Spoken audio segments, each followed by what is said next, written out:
الشيطان اللعين الرجيم. بسم الله الرحمن الرحيم.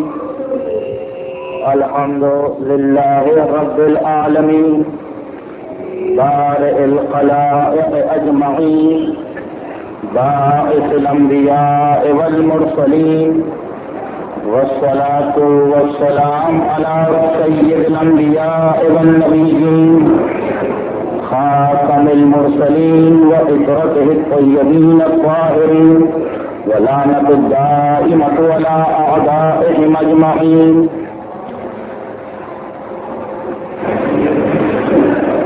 گزشتہ ہفتے کی تقریر میں اور ذکر ہو رہا تھا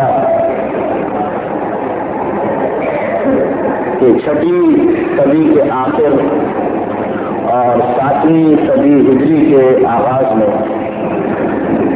فقہ اسلامی یا فقہ اہل بیت کا مرکز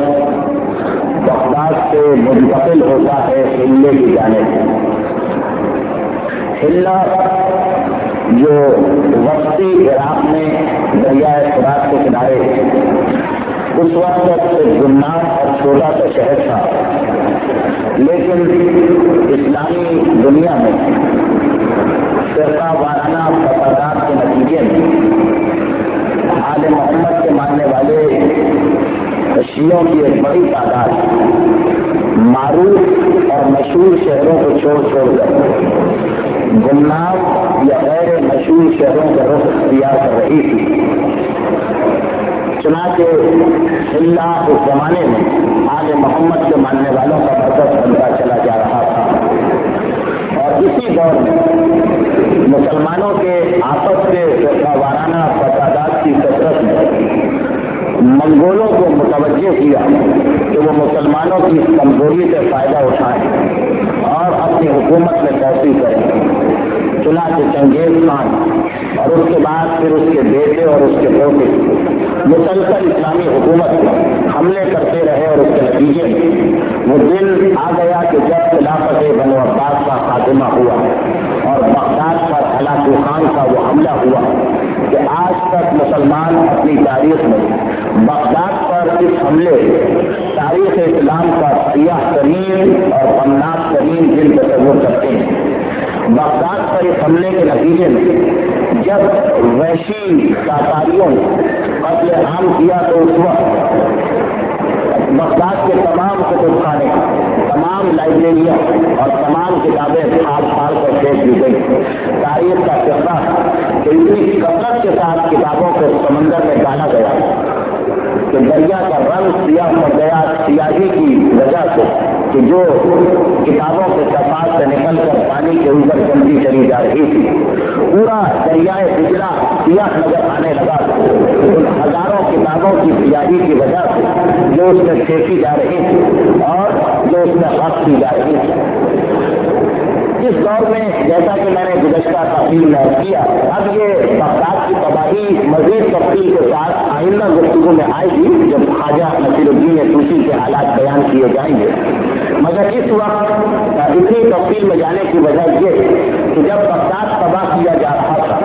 بغداد میں قتل عام ہو رہا تھا، تو اس وقت بغداد کے قریب